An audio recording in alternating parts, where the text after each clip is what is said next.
The CIA took decades to build a spy network deep inside China.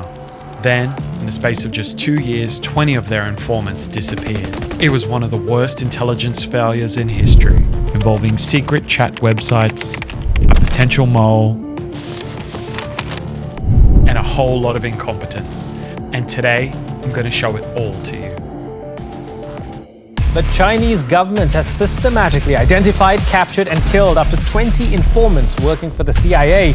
Our covert assets are the most precious asset any CIA officer has. We had 20 U.S.-related spies and operatives in China that are no longer to be heard from. They're either dead or in prison. China took care of business.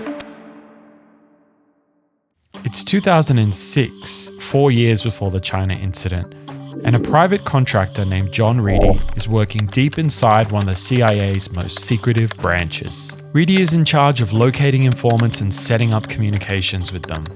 His specialty is the Middle East, specifically Iran. But one day he notices something strange.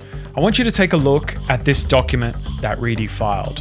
Now, it's top secret, so a lot of this has been redacted, but there's enough in here for us to make sense of what he was trying to claim. As our efforts increased, we started to notice anomalies in our operations and conflicting intelligence reporting that indicated that several of our operations had been compromised. The indicators ranged from to sources abruptly and without reason, ceasing all communications with us. Years before the China network collapsed, Reedy was seeing the exact same pattern. Informants abruptly ceasing communication with them, mysteriously disappearing. Their information tap was shutting off midstream. And now, I want to show you what went wrong. Look at this website. Whilst most of us can't understand what it says, it's in Persian, you would probably say from looking at it, it looks like an ordinary soccer fan website. It's not. This is the communication tool the CIA used to speak with informants in Iran. This website was hiding in plain sight on the internet for anyone to see. It's been shut down now, but I could still access it using the Wayback Machine. Now, if you look closely down here, there is a search bar. And this is where it gets interesting. If we reveal the source code on the website, which you can do with 2 clicks, the label on the search box is password. So now, through some deep investigation, we know that this search box is not really a search box, it's actually a password login. And if you enter the correct password, a second pop-up and second login is triggered. If you enter the right password there, a secret message box appears, where you, as an informant, can share your intel with the CIA and receive intel back. Believe it or not, this basic messaging website became incredibly popular within the CIA when John Reedy was working there.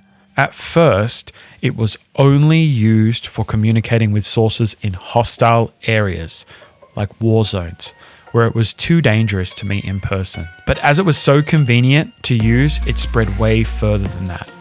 Hundreds and hundreds of clones were produced and given to informants all around the world. Each site was built for a single person to limit the exposure if that informant was caught by an enemy government. Here's one designed as a Johnny Carson fan website, a photography website, and one for video games. But sometime in 2009, Iran finds a website exactly like this one.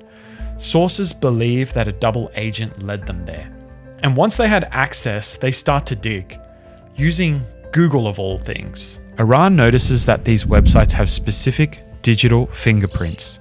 They're little bits of code that made them similar to each other. So they plugged these unique fingerprints into Google search using some advanced search queries, and boom, just like that, they find other versions of these websites. The exact same functionality, just a different bad design on top. Seriously, I know this was 2009, but the terrible web design on these sites is a crime in itself that someone should be punished for. Anyway, once Iran pieces together a catalog of these ugly websites, they watch them. They watch the traffic, they watch the IPs, the locations, to see who would show up. Those that did were caught red-handed working for the CIA. And that's how the spy network in Iran started to unravel, site by site, visit by visit. It's shocking how simple it all was. But John Reedy sees this vulnerability even before Iran does. And he sounds the alarm. I personally crafted several cables detailing the threat we discovered. I provided at least 25 recommendations that we had to impose immediately. But inside the agency, they didn't want to hear it. They did not want to admit the obvious because it was their funding, their platforms, their offices, and their unwillingness to change course that led to future compromises. In 2008, Reedy was notified by his government managers that they wanted to take on new responsibilities, requiring a change to his contract. He asked to be assigned to another account, but was denied. And 3 months later, he's informed they will not be renewing his contract. And when he's fired, there are still hundreds of these websites operating around the world. They're like little ticking time bombs waiting to explode and expose precious informants. But time moved on. 3 long years pass after Reedy was fired, and it's not until informants in China start disappearing one by one that panic sets in. The CIA is in chaos.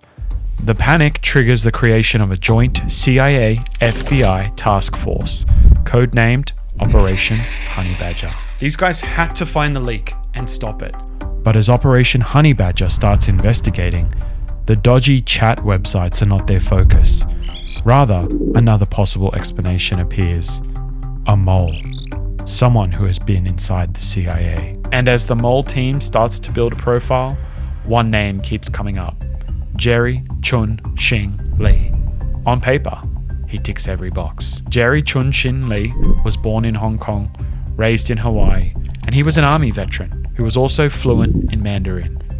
He joined the CIA in 1994, and he handled sensitive operations in Beijing and Tokyo. He ran covert assets. But by 2007, something broke. Lee's career had stalled, and he leaves the CIA. He quits, disgruntled, then moves back to Hong Kong. But the CIA took notice. An ex-agent who had a top secret clearance, he had really sensitive information about Chinese spies, and now he's left, disgruntled, and he's moved to a Chinese-occupied territory. It's not a crime, but it is suspicious. So the CIA did something bold, deceptive, and kind of brilliant. They set a trap. They create a fake job opportunity with a big salary and reach out to Lee. But there's a catch. To get the role, he had to attend an interview on US soil. Lee takes the bait. August 2012, Honolulu, Hawaii. Jerry Lee lands, checks into a hotel, and everything seems normal. Except it isn't. The FBI is already there. Operation Honey Badger is waiting, watching. As soon as Lee leaves the hotel room for the day, agents move in with a court-authorized warrant. They searched everything, and they hit the jackpot. Hidden in his luggage are 2 small black notebooks, not too dissimilar from what I'm holding here. The first one was a 41-page date book. The second one, a 21-page address book. Both have handwritten notes, detailed handwritten notes, put in there by Lee, and both are deeply damning. Inside, there were true names of CIA assets with phone numbers, operational meeting locations, and details about covert facilities. A goldmine for foreign intelligence. But that wasn't all. Agents also find a thumb drive, a USB. Forensics dig into it, and buried deep there is a deleted document, which had a breakdown of CIA officers, mission timelines, and sensitive ops. This was top secret stuff. The FBI photographs everything, and then they vanish before Lee even returns. He doesn't know it yet, but he's in trouble. But capturing a traitor wasn't the end of the story. It was just one piece of a complicated puzzle. A puzzle that John Reedy had tried to partly solve years earlier, but that no one wanted to hear. 1 year after evidence was found in Jerry Lee's hotel room, Operation Honey Badger made another shocking discovery. The CIA was still using those dodgy chat websites to communicate with informants, but they had spread to China. It's suspected that Iran communicated with China, showing them how to find these websites. Once China had access to the websites, they could track Chinese informants and then hunt them down with deadly precision. The ticking time bomb had exploded, and the CIA had paid the worst price possible. Finally, 7 years after Reedy first noticed it, they scrambled to shut these websites down. But there's something I didn't tell you. Not all of these 20 informants in China used these websites to communicate back with the CIA. Top-tier informants had other, more secure ways of communicating back with the CIA. So could it have been a mole that gave these people away? Well, that's where we come back to Jerry Lee. By 2013, the US government had the pieces, the notebooks, the thumb drive, but in espionage, evidence isn't everything. They still couldn't prove Lee had given it all to China. They needed him to confess it. And Jerry Lee was no amateur. He was trained by the CIA, so he knew how to lie, how to evade, how to stay silent. Through 4 rounds of questioning, he held the line. But on the 5th, he cracked. Lee confessed to receiving taskings and direct orders from Chinese intelligence officers. He admitted that he created the classified document found on his drive. On May 1st, 2019, Jerry Chun Xing Lee pleaded guilty to conspiracy to deliver national defense information to a foreign government. He knew exactly what he was doing. And on November 22nd in the same year, he was sentenced to 19 years in federal prison. In the end, Operation Honey Badger did catch the mole, and they also discovered the communications hack that led to these informants being caught. So you might say, job well done, right? Well, whilst Jerry Lee's name was splashed across news headlines, there really wasn't a lot of publicity about the failure in these communication systems. No one was held accountable for the dodgy implementation, leaving literal password in the source code.